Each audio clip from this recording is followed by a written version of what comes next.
við. En ég ætla ekki að hafa innganginn lengri, ég ætla bara að biðja Kristinn að taka við keflinu. Já, góðan daginn. Þakka þér fyrir þessa kynningu, Gylfi. Ég heiti Kristinn og ég er að starfa hjá KPMG. Á þess að ég ætla að fara eitthvað rosalega langt í mína sögu sem áhugamaður rafmyntir og rafmyntagröft. Það hef ég starfað sem lögmaður hjá KPMG frá árinu 2013 og var fyrir þann tíma var ég 4 ár í ríkisskattstjóra. Og ég heyrði fyrst blockchain og rafmyntir fyrir rúmum 6 árum. Þá kom hingað til okkar á skrifstofuna raunin bara bankað upp á austurrísku maður og vildi fá fund og vildi aðstoða að stofna fyrirtæki á Íslandi og var svona að fara að flytja inn til landsins tölvubúnað sem átti að sjá það að grafa eftir rafmyntum.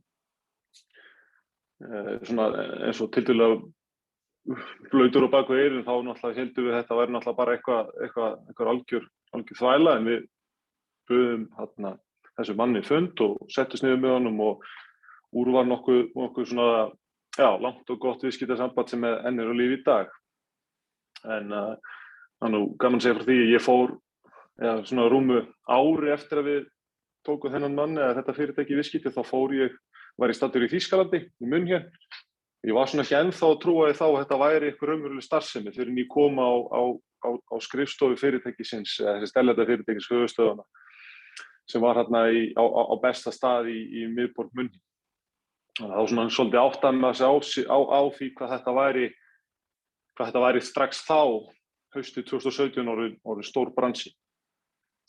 En svo flestir þeir sem eru væntanlega hlustaðana fyrirlestur vita, þá er sveiflur í verði rafmynta og það sérstaklega Bitcoin, það eru náttúrulega gangur upp og niður, en við sjáum alltaf hérna hjá okkur hjá KPMG að það er mikil, það fylgja þessum sveiflum svona aukin aðsókn í okkar þjónustu. En hvað eru rafmyntir fyrir þá sem kannski hafa ekki kynnt sér þetta sérstaklega? Þá eru þetta rauninni svona stafrænir gjaldmiðlar sem eru hannaðir og á að nýta í viðskiptum í gegnum þá internetið eða tölvunet og rafmyntir eru rauninni ekki háðar neinu miðstýrðu yfirvaldi, svona almennt séð, eins og ríkisstjórn eða banka, heldur er kerfinu, þessu rafmyntakerfi eða bálkakeðjunni í blockchain, hann er haldið uppi af þeim sem að reka tölvur og eiga tölvur og er að sjá til þess að viðskipti í gegnum þetta blockchain geti farið fram. Og rafmyntir eru náttúrulega orðnar frekar margar og virðist koma ný rafmynta á markaðinn á hverjum degi og maður heyrir mörg dæmi það að fólk sé að græða mikla peninga við það að stunda viðskipti með þessar rafmyntir. En þær sumar þeirra til dæmis tengdar við raunverulegar eignir, þessar hafa svona verið kallaðir í daglegu tali stablecoins. En blockchainið er rauninni rafrænn gagnagrunnur sem að geymir upplýsingar og færslur í dreifðri og samnýttri færsluskrá. Þetta er svona eitthvað skilgreining sem maður er búin að reyna að setja saman, en eins og Gylfi sagði þá er þetta svona, ekki alveg, það er mjög erfitt að átta sig á þessu hvað þetta nákvæmlega er, sérstaklega maður hefur ekki mikinn tæknibakgrunn. En bálkakeðjan gerir það verkum að hver einasta færsla á gögnum er skráð í þessa bálka, þessar blokkir sem tengjast hver öðrum og síðan afritaðir. Og á raun að tryggja svona, tryggja það að viðskipti geti farið fram. En þessa bálkakeðju má nota til dæmis, eins og við erum að tala hér, að stunda viðskipti með rafmyntir og í rafmyntagreftri. En síðan höfum við verið að sjá aukna nýtingu á bálkakeðjunni við það að rekja uppruna, þess að það verið að nýta blockchain til þess að rekja uppruna sjávarafurða og landbúnaðarvara. Það er rosalega áhugavert og við hjá KPMG vorum svona aðeins komin á flug með þetta fyrir nokkrum árum, en þá var þetta svona ekki alveg heitt topic og þetta virðist vera í dag.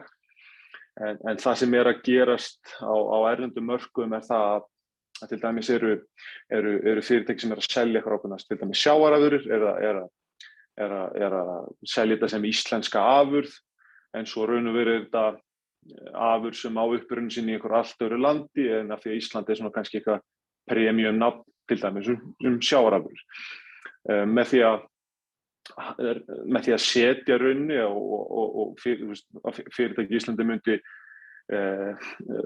haga sínum vöruflutningu þannig að það var hægt að rekja skrefið hvaðan varan kemur og hvert hún að fara, að þá væri blockchain rauninni nýtalegt til dæmis í þeim tilfellum og það mætti þá spyrja sig hvort að það væri þá ekki eitthvað svona added value á vöruna þar þegar hægt að rekja nákvæmlega með blockchain hvaðan hún kemur.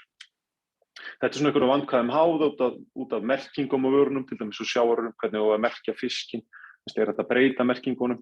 Þetta svona punktar sem eru í skoðun og kollegar okkar hjá KPMG í Ástralíu eru komnir nokkur framarlega við að veita ráðgjöf á þessu sviði.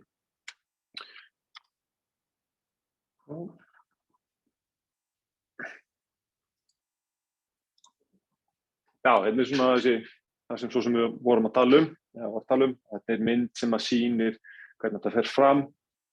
Þeir sem eru að nýta blockchaini til þess að stunda viðskipti með rafmynt, það að segja þá að treyta rafmyntum fyrir aðrar rafmyntir eða treyta þeim fyrir peninga, að það fer þetta í gegnum þetta kerfi í gegnum blockchain. Þá rauninni fer færslan úr veski sem þá bara í appi í símanum ykkar og síma viðkomandi yfir í veski hjá öðrum í öðru appi. Svona í grófustu dráttum. Og blockchaini var fundið upp af aðila sem eða hópi fólks sem kalla sig Satoshi Nakamoto árið 2008 og þetta var svona sett á laggirnar þegar bankakerfið átti undir högg að sækja í kjölfar eða í svona miðri kreppunni sem kom árið 2008 og 2009. En merkilega kannski við það að undirliggjandi tækniþættir þessara tækni, eða blockchain tækninar, hafa verið til í 30–40 ár. Hvað þýðingu hefur þessi tækniþróun? Við erum að sjá til dæmis ferli sem erlendir viðskiptavinir okkar að horfa til sem að heiti tokenization. Erum við þarna að horfa á okkur endalög miðstýringar. Þá rauninni eignum og skráðu eignarhaldi komið yfir á stafrænt form. Þarna að tala verðbréf eða einhverja fjármálagerninga, skuldabréf, hlutabréf, eignarhaldi í fasta fé og lausafé komið inn á rauninni eitthvað digital asset, rauninni einhver rafmynt og þessu síðan hægt að beita í viðskiptum eða nota í viðskiptum með einhverjum hætti. Þetta vekur náttúrulega gríðarlega margar spurningar þegar kemur að skattlagningu, hvernig á að skattleggja viðskipti með eitt token sem hefur svona marga undirliggjandi þætti sem að varðar verðbreytingar á þessum þáttum. Hvað var stofnverðið þegar varan sett inn í rafmyntina og hvert er söluverðið á rafmyntinu og hvert er þá verðmæti þessa tiltekna þáttar sem inn í þessa rafmynt. Það ekki hægt að segja að maður öfundi skattyfirvöld heimsins við að díla við þetta, en þetta eitthvað sem náttúrulega orðið mjög relevant í dag og verður mjög meira relevant í framtíð. Þá spurningin, bankakerfið okkar í dag, það úrelt? Það bara spurning sem að tími verður að leiða í ljós. Í núverandi kerfi eru það bankastofnanir sem að halda utan öll gögn, sem varða peningalegnir og eignir aðila og færslu þeirra á milli, og það fylgir þessu bankandi verður náttúrulega að fá tekjur fyrir þetta og það þá færslugjöld og þjónustugjöld og svo framvegis, en með blockchaininu er hægt að koma peningunum á milli A og B án þess að fara í gegnum banka sem að tekur þóknum fyrir þetta. Þetta getur flýtt fyrir millifærslum milli landa í staðinn fyrir að nota SWIFT-kerfið svo framvegis. Blockchainið hefur svona verið tengt við þriðja heims ríki eða fátækari lönd og samkvæmt greiningu frá OECD eru 2 milljarðar manna sem hafa ekki aðgang að áreiðanlegri bankaþjónustu. Þannig að það verið til dæmis að þarna ágætislaust fyrir þessa einstaklinga að koma að greiða þá fyrir vörur eða þjónustu. Snjallsamningar af smart contract, það til dæmis rafmynt sem heitir Ethereum sem hefur verið talin vera svona þessi snjallsamningsrafmynt og hún geti til dæmis verið nýtt fyrir þetta tokenization ferli. Minn maður frá Austurríki sagði mér fyrst frá þessu árið 2016 og maður náttúrulega horfði á hann eins og bara barn í raun og veru, maður aldrei heyrt þessar pælingar. En þá var hann farinn að segja strax við okkur hér að hann sjáði fram á það að svona entity eins og bankar, sýslumenn og eitthvað sem heldur utan eignir okkar og geymir skráningu eignarrétt, að þetta verði innan örfára ára 2016, það ekki ennþá orðið raunin í dag, en hann taldi þetta kannski verið að koma eftir 5-6 ár þá. Hann raunin taldi að þetta verður allt komið inn á þetta rafræna form. Og við erum með að sjá einhverja þróun í þessu, það eitthvað að vera einfalda skráningar hjá til dæmis fyrirtækjaskrá, það einhverjar breytingar á skráningarferli hjá sýslumanni, þannig það bara spurning hvað tíminn leiðir í ljós, hvað verður. Og það sem við erum kannski að helst að fjalla í dag eru viðskipti með rafmyntir og hvernig verða verðmætin til. Á þess að fara kannski rosalega djúpt í, þá eru tilfelli eins og þessi ICOs, Initial Coin Offerings, rafmyntagröftur og annað sem smá tölvu datt út skjárið mér, sem að stofnar þá eða býr þá til þetta stofnverð fyrir rafmynt.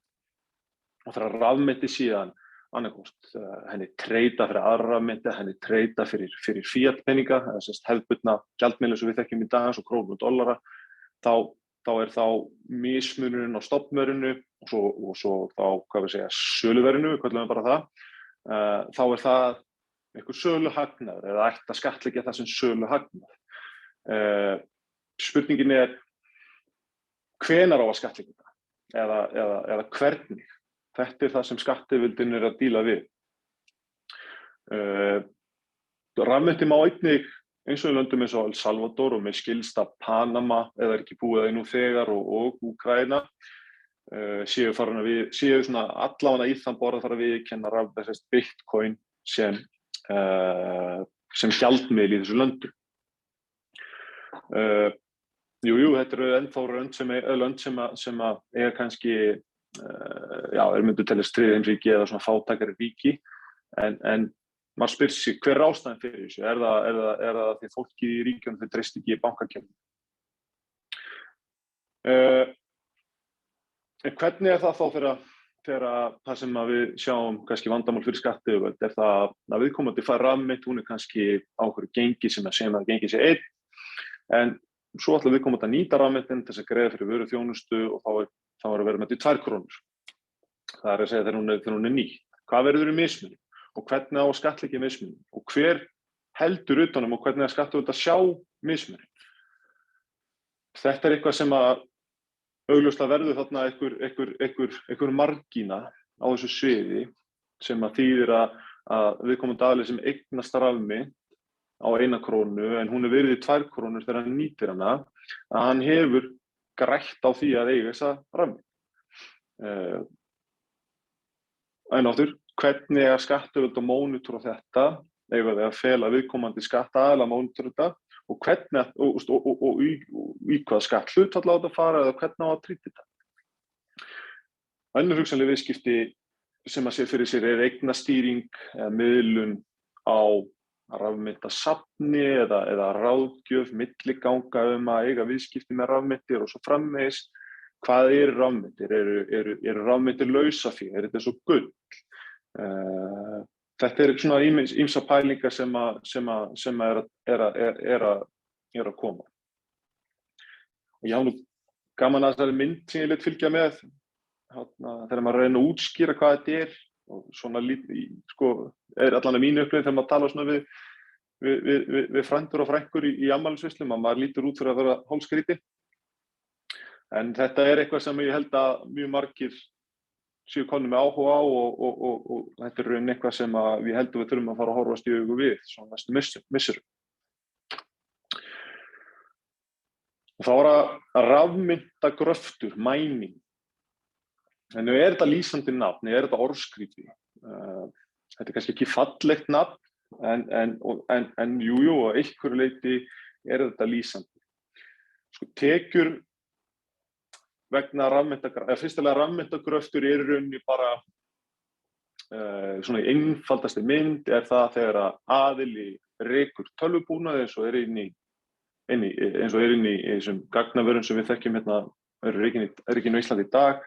Hann sem sagt að halda upp þessu networki og hann heldur upp þessu networki, það sér stað færslur á Bitcoin eða það verður til nýtt Bitcoin og hann fær þá, þeir sem reka þessa búnað fær þá kannski verðlaunaður fyrir þessa þjónustu, fyrir að halda upp þessu networki, þá hann verðlaunaður með kannski einhverjum prósentu af einu Bitcoin. En tekjurnar hjá þeim sem að stunda myndast almennt með tvennum hætti, annars vegar með sölurafmyntina sem þeir eignast, en hins vegar með því að halda upp þessari þjónustu. Þjónustan rauninni veitt með því að láta þessar tölvur framkvæma flóknar reikniþrautir og þannig rauninni halda upp þessari virkni blockchainsins. Og endurgjaldið fyrir því að halda upp þessu kerfi getur verið til dæmis rafmynt á borð við Bitcoin. Hvað ef að endurgjaldið bara í formi venjulega gjaldmiðla, fiat-peninga? Hvernig myndi skattayfirvöld horfa á þá? Sá sem að fær þessi Bitcoin eða sá sem að fær þetta endurgjald og sem að halda upp þessu blockchain kerfi, hann getur nýtt rafmyntina til þess að greiða fyrir, hugsanlega í einhverju ríkjum, greiða fyrir aðföng sem tekjast á rekstrarfyrirtækin eða þjónustu eitthvað svoleiðis og svo getur hann, eins og Gylfi nefndi réttilega áðan, hann getur notað þetta sem einhvers konar fjármálagerning. Hann getur verið að stunda viðskipti með þetta og treyta sig fyrir annað Bitcoin eða þá skipta sig í hefðbundið gjaldeyri.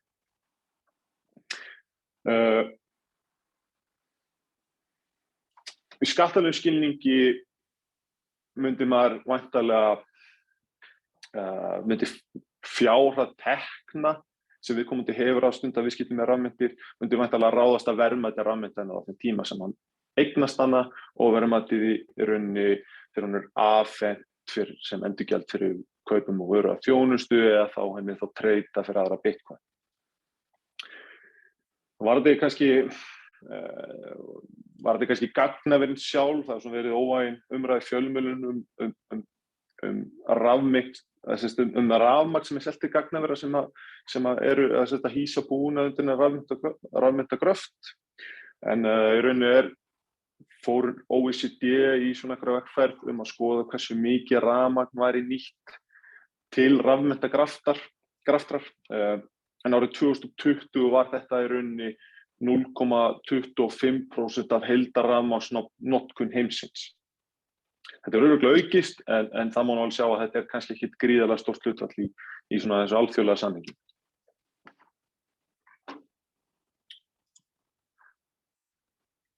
Nú, varðandi löggjöfina, þá í rauninni engin löggjöf í íslenskum skattalögum sem að fjallar rafmyntir. Skattyfirvöld hafa notað hugtakið sýndarfé sem byggir í rauninni á neikvæðri nálgun úr lögum aðgerðum peningaþvætti og hryðjuverk sem frá 2018, afsakið það kemur ekki fram í textanum. Fjármálaráðherra hefur tvívegis lagt fram þingskjöl í kjölfar fyrirspurna sem hann hefur fengið frá Alþingi það sem að kemur fram álit ríkisskattstjóra hvernig eigi að skattleggja rafmyntir og rafmyntagröft eða viðskipti með rafmyntir og rafmyntagröft. Í þingskjölunum eru upplýsingar frá ríkisskattstjóra að tekjur einstaklings sem stundar viðskipti með rammynt væri í rauninni nærtækast að líta það sem tekjur eða í rauninni sem hagnað af sölu lausafjár. Fyrir skömmu þá birti yfirskattanefnd úrskurð nr. 215/2021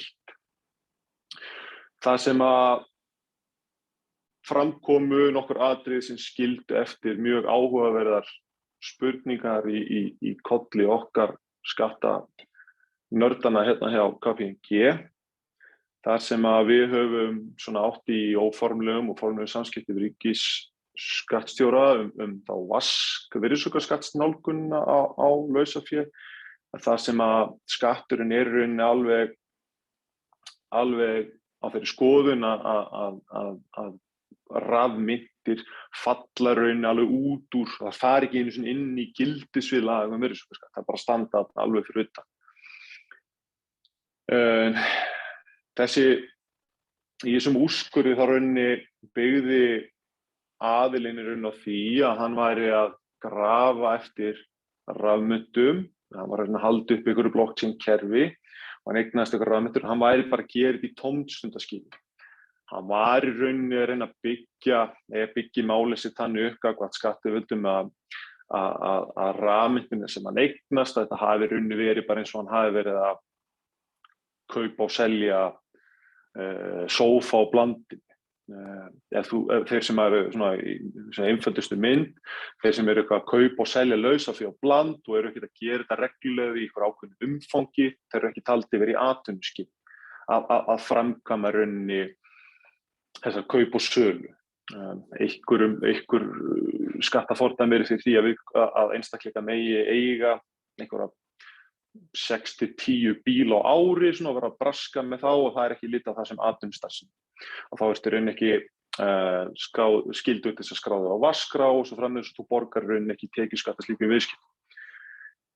Honum tókst ekki að sannfara ríkisskattstjóra eða skattinn, og ekki heldur yfirskattanefnd og nefndin rauninni bakkar upp skattinn og segir að þessar tekjur eiga skattleggja sem lausafjár.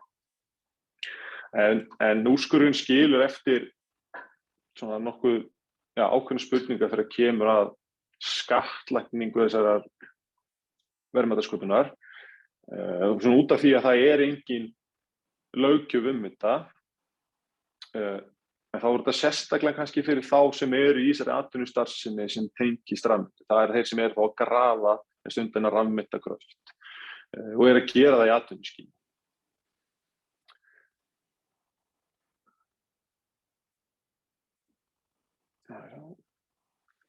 Það var virkilega svona, þetta eru svona áhugaverðar pælingar sérstaklega út frá í rauninni stjórnarskráin okkar.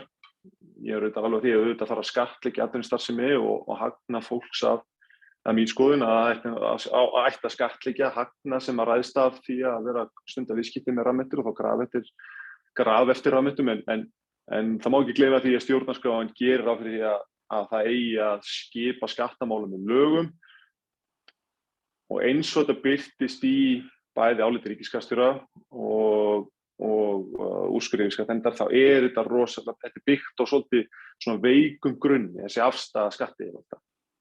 Það er einhvern veginn engin ákvæði sem segja bara þetta er skatturinn, þetta er svona moment eða forsendur sem hefa á skattleggja og svo framvegis. Þannig að maður spyr sig svolítið með réttmæti skattlagningar. Þá víkur á vaskinu svona kannski er hérna, hvað segja, áhugaverðasta nálgunin á þetta. Skattskylda virðisaukaskatts er rosalega víðtæk. Það er svona nánast öll vinna og þjónusta sem er skattskyld, þá nema að hún sé sérstaklega undanþegin lögum um virðisaukaskatt. Fjármálaþjónusta er tilgreind í lögum um virðisaukaskatt sem undanþegin starfsemi, heilbrigðisþjónusta líka og íþróttastarfsemi. Skatturinn hefur sagt, segir í áliti sínu til fjármálaráðherra að þeir sem stunda viðskipti með rafmyntir og stunda rafmyntagröft, að þeirra starfsemi, hún fellur bara út fyrir gildissvið. Það ekki litið á þessu. Þjónustu sem fellur þá undir þessa undanþágureglur eins og fjármálastarfsemi. Okkur finnst þetta svona svolítið sérstök nálgun hjá skattyfirvöldum að segja að í tekjuskattslegum skilningi þá eigi að horfa á viðskipti með rafmyntir eins og sem lausafé, eins og bara bílar, húsgögn, pennar, glös. En í vaski fellur þetta alveg út úr gildissviðinu. Það átt að segja flestir á því að sala á lausafé vaskilt. Þegar maður kaupir nýtt lausafé út í búð, bíla, húsgögn, þá greiðir maður að vaska slíku lausafé. Öllum búnaði, öllum vörum. Þannig að þetta svona nálgunin hjá skattinum í tekjuskatti og virðisaukaskatti, hún virðist ekki alveg ganga í takt. Og í þessum álitum sem að ríkisskattstjóri hefur lagt fram í minnisblöðum til fjármálaráðherra, þá rökstuðningurinn fyrir þessa afstöðu nokkuð rýr og skatturinn verið svolítið alhæfa að allur rafmyntagröftur geti fallið utan gildissviðs virðisaukaskatts. Evrópusambandið lagði fram minnisblað 2016 eða 17. Það sérstök svona, hún kölluð VAT Committee, eða VT Committee, vasknefnd Evrópusambandsins, það sem að þeirra niðurstaða sú að rafmyntagröftur getur verið, það hægt að líta á rafmyntagröft sem vaskskylda þjónustu og þá vaskskylda atvinnustarfsemi sem að hefur í för með sér þá allar svona kvaðir og skyldur sem tekjast virðisaukaskatti sem honum fylgir. Það hægt að líta á það sem undanþegna fjármálaþjónustu. Það tvær svolítið svona tæknilega nálganir á það hjá Evrópusambandinu, en svo væri einnig hægt að horfa á þetta eins og íslensk skattyfirvöld að gera. Það að segja að þetta bara fellur alveg út úr gildissviði laga virðisaukaskatt eða utan gildissviðs virðisaukaskatts.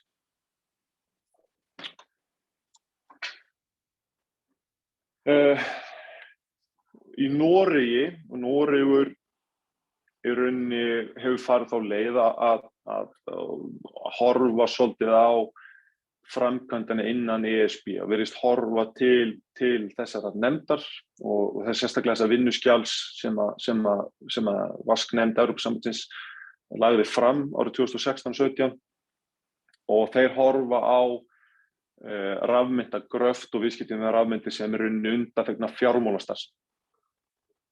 Íslensk skattyfirvöld hafa gegnum tíðina oft horft til norskra skattframkvæmdar og sérstaklega þegar virðisaukaskatti því íslensk vasklöggjöf er svona alveg keimlík norskri vasklöggjöf og svona almenna skattanálgun íslenska skattyfirvalda hefur verið að horfa svolítið þangað. Þannig að niðurstaðan í annars vegar minnisblaði ríkisskattstjóra til ráðherra og svo þá niðurstöðu í þessum úrskurði sem hefur ratað í fjölmiðla undanfarið. Það sem yfirskattanefnd vísar í þetta minnisblað, hún er svona skilur eftir nokkuð margar spurningar og er alveg áhugaverð en það samt alveg svona enn og aftur frekar hulir ágátt á hvers vegna ríkisskattstjóri telur rafmynt vera lausafé gagnvart tekjuskatti en ekki gagnvart virðisaukaskatti og fer svolítið svona þessa fjallabaksleið af þessu rökstuðningi í staðinn fyrir að reyna bara að samræma löggjöfina við framkvæmdina í nágrannaríkjum okkar.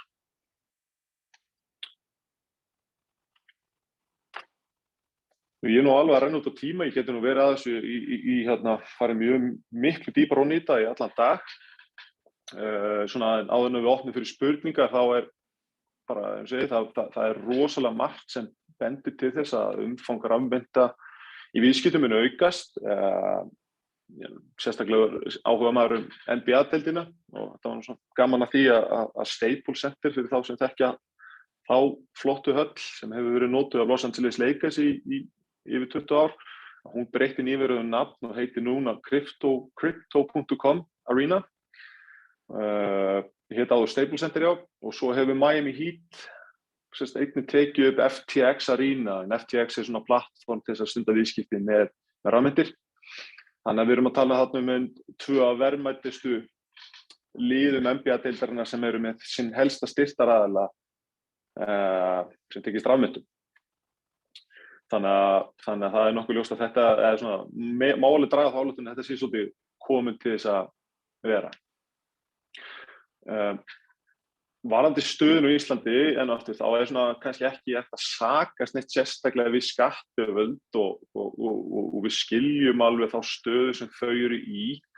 Það er lagalegt tómarúm skattlagningu rafmynta en rökstuðningurinn er svolítið óburðugur og það er ekki mikið substans í honum í þessum málum sem við höfum séð.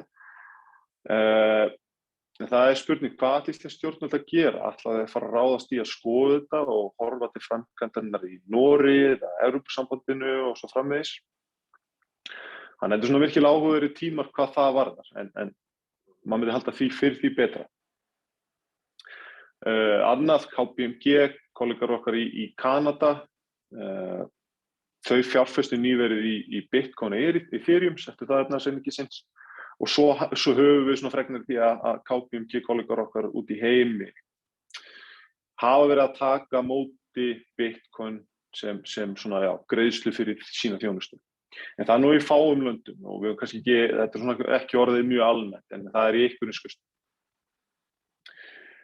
Já, eins og ég segi, ég er svona að renna út á tíma og ég ætla því bara að opna fyrir spurningar. Aron, tekur þú þetta?